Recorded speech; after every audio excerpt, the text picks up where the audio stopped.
Ester pasal 1. Pada zaman Ahasweros, dialah Ahasweros yang merajai 127 daerah, mulai dari India sampai ke Ethiopia.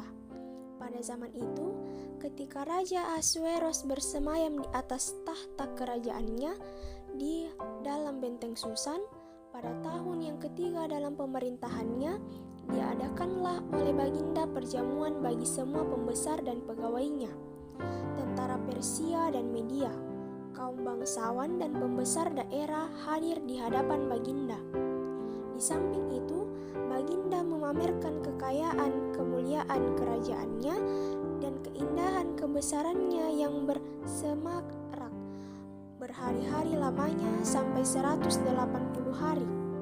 Setelah genap hari-hari itu, maka Raja mengadakan perjamuan lagi 7 hari lamanya bagi seluruh rakyatnya yang terdapat di dalam benteng Susan, daripada orang besar sampai kepada orang kecil, bertempat di pelantara yang ada di taman istana kerajaan. Di situ tirai mirai daripada kain lenan, mori halus dan kain ungu tua yang terikat dengan tali lenan halus dan ungu muda bergantung pada tombol-tombol perak di tiang-tiang marmer putih. Sedang kasti emas dan perak ditempatkan di atas lantai pualam, marmer putih, gewang dan pelingan. Minuman dihidangkan dalam piala emas yang beraneka warna, dan anggurnya ialah anggur minuman raja yang berlimpah-limpah, sebagaimana layak bagi raja. Adapun aturan minum ialah tiada dengan paksa, karena beginilah disyaratkan raja kepada semua bentara dalam, supaya mereka berbuat menurut keinginan tiap-tiap orang. Juga Wasti sang ratu mengadakan perjamuan bagi semua perempuan di dalam istana Raja Ahasweros. Pada hari yang ketujuh, ketika raja riang gembira hatinya karena minum anggur, bertitalah Baginda kepada Mehumam, Bista, Harbona, Bikta, Abakta, Zetar dan Karkas, yakni ketujuh sida-sida yang bertugas di hadapan Raja Ahasweros, supaya mereka membawa Wasti, sang ratu, dengan memakai mahkota kerajaan menghadap raja untuk memperlihatkan kecantikannya kepada sekalian rakyat dan pembesar-pembesar, karena sang ratu sangat elok rupanya. Tetapi Ratu Wasti menolak untuk menghadap menurut titah raja yang disampaikan oleh sida-sida itu, sehingga sangat geramlah raja dan berapi-apilah murkanya. Maka bertanyalah raja kepada orang-orang arif bijaksana, orang-orang yang mengetahui kebiasaan zaman, karena demikianlah biasanya masalah-masalah raja dikemukakan kepada para ahli undang-undang dan hukum. Adapun yang terdekat kepada Baginda ialah Karsena, Setar, Atmata, Tarsis, Meres, Marsena, dan Memukan, ketujuh pembesar Persia dan Media yang boleh memandang wajah raja yang mempunyai kedudukan yang tinggi di dalam kerajaan. Tanya raja, apakah yang harus diperbuat atas Ratu Wasti menurut undang-undang? Karena tidak dilakukannya titah Raja Ahasweros yang disampaikan oleh sida-sida, maka sembah Memukan di hadapan raja dan para pembesar itu, Wasti sang ratu bukan bersalah kepada raja saja, melainkan juga kepada semua pembesar dan segala bangsa yang diam di dalam segala daerah Raja Ahasweros. Karena kelakuan sang ratu itu akan merata kepada semua perempuan, sehingga mereka tidak menghiraukan suaminya apabila diceritakan orang. Raja Ahasweros menitahkan supaya Wasti sang ratu dibawa menghadap kepadanya, tetapi ia tidak mau datang. Pada hari itu juga istri para pembesar raja di Persia dan Media yang mendengar tentang kelakuan sang ratu akan berbicara tentang hal itu kepada suaminya, sehingga berlarut-larutlah penghinaan dan kegusaran. Jikalau baik pada pemandangan raja, hendaklah dikeluarkan suatu titah kerajaan dari hadapan Baginda dan dituliskan di dalam undang-undang Persia rahasia dan media, sehingga tidak dapat dicabut kembali, bahwa Wasti dilarang menghadap Raja Ahasweros dan bahwa raja akan mengaruniakan kedudukannya sebagai ratu kepada orang lain yang lebih baik daripadanya. Bila keputusan yang diambil raja kedengaran di seluruh kerajaannya, alangkah besarnya kerajaan itu, maka semua perempuan akan memberi hormat kepada suami mereka daripada orang besar sampai kepada orang kecil. Usul itu dipandang baik oleh raja serta para pembesar. Bertindaklah raja sesuai dengan usul memukan itu. Dikirimkanlah oleh Baginda surat-surat ke segenap daerah kerajaan, tiap-tiap daerah menurut tulisannya dan tiap-tiap bangsa menurut bahasanya. Bunyinya, setiap laki-laki harus menjadi kepala dalam rumah tangganya dan berbicara menurut bahasa bangsanya. Ester pasal 2 ayat 1 sampai 23. Ester diangkat menjadi ratu. Sesudah peristiwa-peristiwa ini, setelah kepanasan murka Raja Ahasweros surut, terkenanglah Baginda kepada Wasti dan yang dilakukannya, dan kepada apa yang diputuskan atasnya. Maka sembah pada biduan raja yang bertugas pada Baginda, hendaklah orang mencari bagi raja gadis-gadis, yaitu anak-anak dara yang elok rupanya. Hendaklah raja menempatkan kuasa-kuasa di segenap daerah kerajaannya, supaya mereka mengumpulkan semua gadis anak-anak dara yang elok rupanya di dalam benteng Susan. Di balai perempuan itu, bahwa pengawasan Hegai, sida-sida raja, penjaga para perempuan, hendaklah diberikan wangi-wangian kepada mereka, dan gadis yang terbaik pada pandangan raja, baiklah ia menjadi ratu ganti Wasti. Hal itu dipandang baik oleh raja dan dilakukan demikian. Pada waktu itu ada di dalam banteng Susan seorang Yahudi yang bernama Mordekai bin Yair bin Simei bin Kis, seorang Benyamin, yang diangkut dari Yerusalem sebagai salah satu seorang buangan yang turut dengan Yekhonya, Raja Yehuda, ketika dia diangkut ke dalam pembuangan oleh Raja Nebukadnezar, Raja Babel. Mordekai itu pengasuh Hadassa, yakni Ester, saudara-saudara ayahnya. Sebab anak itu tidak beribu bagi lagi.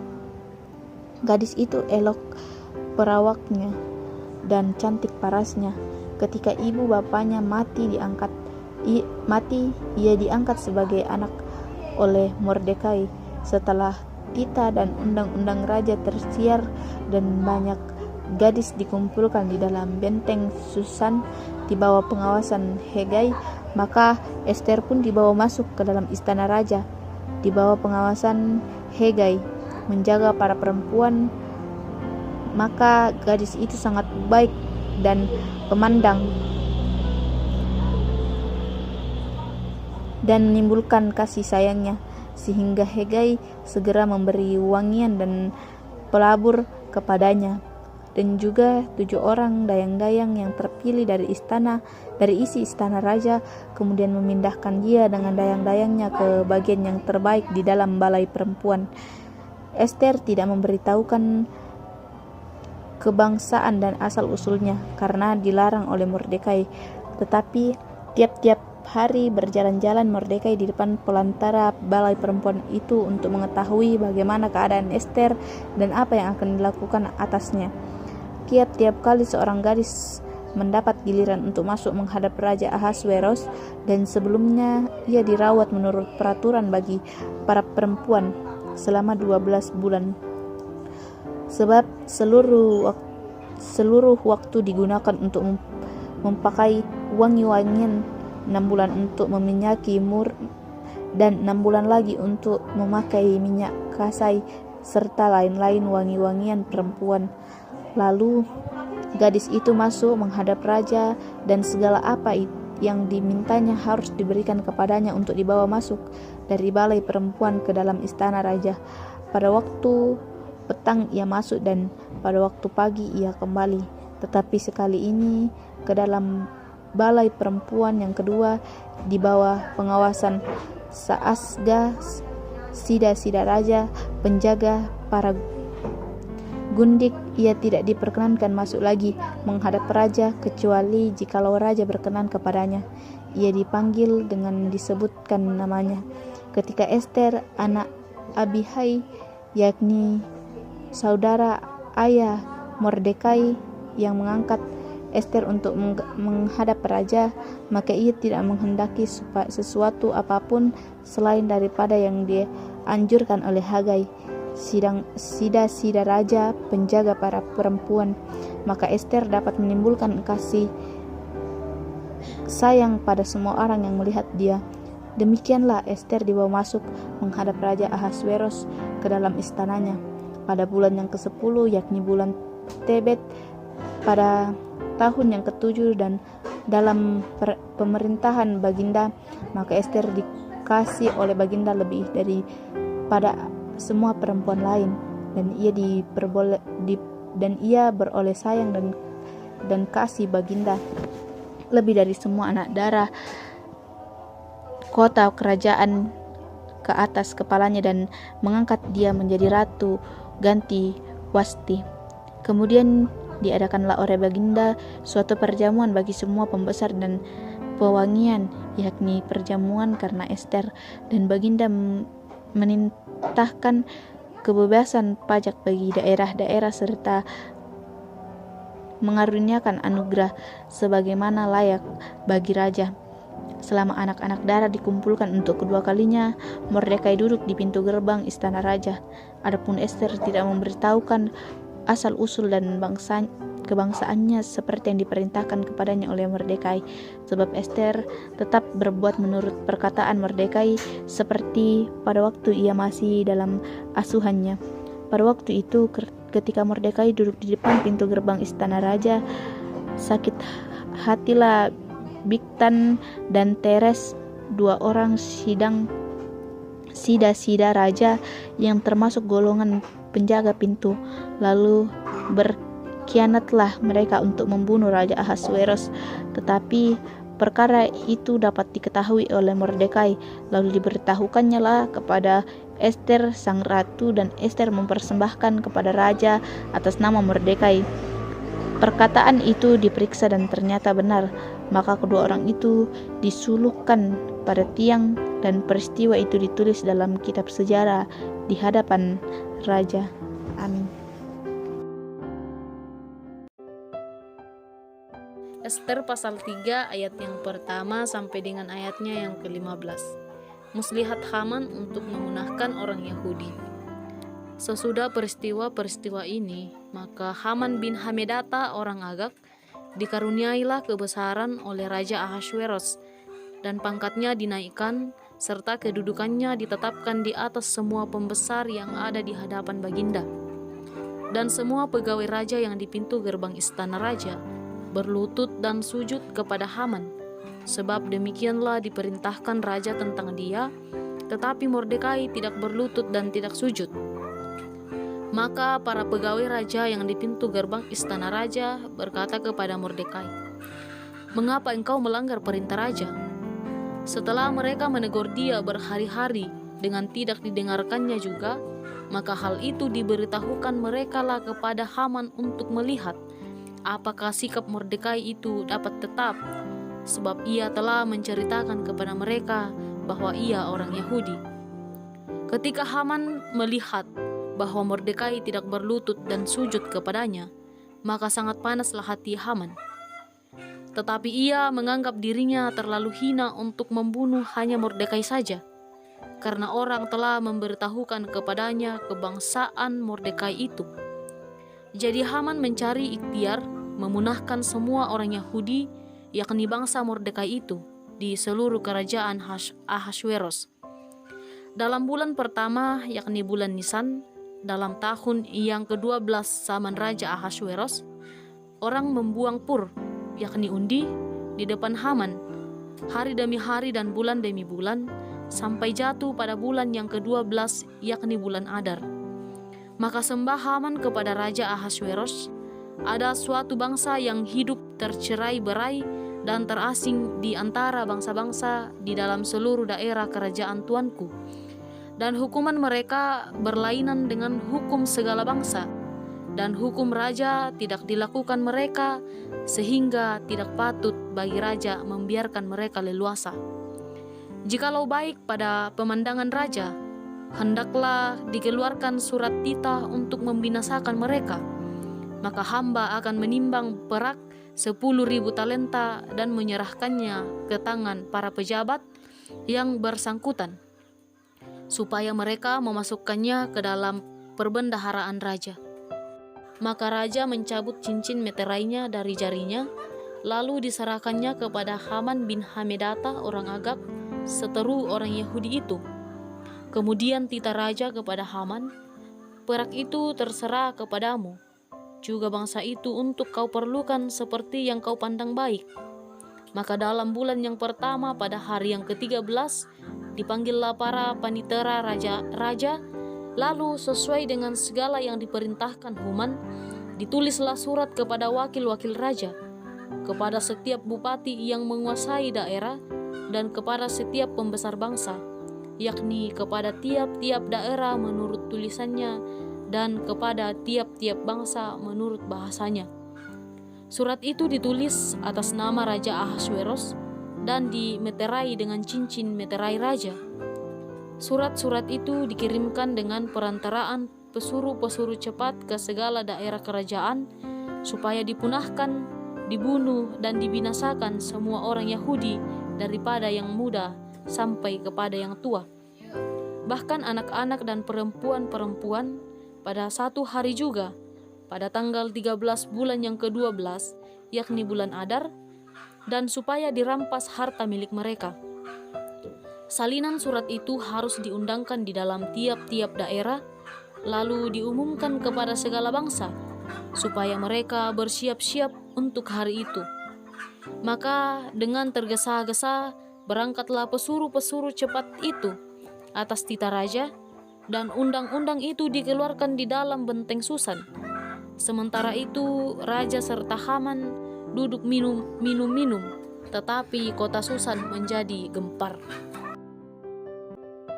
Ester pasal 4. Usaha Mordekai menolong orang Yahudi. Setelah Mordekai mengetahui segala yang terjadi itu, ia mengoyakkan pakaiannya, lalu memakai kain kabung dan abu. Kemudian berjalan keluar di tengah-tengah kota sambil melolong-lolong dengan nyaring dan pedih. Dengan demikian, datanglah ia sampai ke depan pintu gerbang istana raja, karena seorang pun tidak boleh masuk pintu gerbang istana raja dengan berpakaian kabung. Di tiap-tiap daerah kemana titah dan undangan raja telah disampaikan, ada perkabungan besar di antara orang Yahudi, disertai puasa dan ratap tangis. Oleh banyak orang dibentangkannya kain kabung dengan abu sebagai lapis tidurnya. Ketika dayang-dayang dan sida-sida Ester memberitakan hal itu kepadanya, maka sangat risau hati sang ratu. Lalu dikirimnyalah pakaian supaya dipakai kepada Mordekai dan supaya ditanggalkan kain kabungnya daripadanya, tetapi tidak diterimanya. Maka Ester memanggil Hata, salah seorang sida-sida raja yang ditetapkan baginda melayani dia, lalu memberikan perintah kepadanya, menanyakan Mordekai untuk mengetahui apa artinya dan apa sebabnya hal itu. Lalu keluarlah Hata mendapatkan Mordekai di lapangan kota yang di depan pintu gerbang istana raja, dan Mordekai menceritakan kepadanya segala yang dialaminya, serta beberapa banyak perak yang dijanjikan oleh Haman akan ditimbang untuk perbendaharaan raja sebagai harga pembinasaan orang Yahudi. Juga salinan surat undangan-undangan yang dikeluarkan di Susan untuk memunahkan mereka itu diserahkannya kepada Hata, supaya diperlihatkan dan diberitahukan kepada Ester. Lagi pula Hatta disuruh menyampaikan pesan kepada Ester supaya pergi menghadap raja untuk memohon karunia-Nya dan untuk membela bangsanya di hadapan Baginda. Lalu masuklah Hatta dan menyampaikan perkataan Mordekai kepada Ester. Akan tetapi Ester menyuruh Hatta memberitahukan kepada Mordekai semua pegawai raja serta penduduk daerah-daerah kerajaan mengetahui bahwa bagi setiap laki-laki atau perempuan yang menghadap raja di pelataran dalam dengan tiada dipanggil, hanya berlaku satu undang-undang, yakni hukuman mati. Hanya orang yang kepadanya raja mengulurkan tongkat emas yang akan tetap hidup. Dan aku selama 30 hari ini tidak dipanggil menghadap raja. Ketika disampaikan orang perkataan Ester itu kepada Mordekai, maka Mordekai menyuruh menyampaikan jawaban ini kepada Ester. Janganlah kiranya, jangan kira, karena engkau di dalam istana raja, hanya engkau yang akan terluput dari antara semua orang Yahudi. Sebab sekalipun engkau pada saat ini berdiam diri saja, bagi orang Yahudi akan timbul juga pertolongan dan kelepasan dari pihak lain, dan engkau dengan kaum keluargamu akan binasa. Siapa tahu, mungkin justru untuk saat seperti ini engkau beroleh kedudukan sebagai ratu. Maka Ester menyuruh menyampaikan jawab ini kepada Mordekai. Pergilah, kumpulkanlah semua orang Yahudi yang terdapat di Susan dan berpuasalah untuk aku. Janganlah makan dan janganlah minum 3 hari lamanya, baik waktu malam, baik waktu siang. Aku serta dayang-dayangku pun akan berpuasa demikian. Dan kemudian aku masuk menghadap raja. Sungguh pun berlawan dengan undang-undang. Kalau terpaksa aku mati, biarlah aku mati. Maka pergilah Mordekai dan diperbuatnyalah tepat seperti yang dipesankan Ester kepadanya.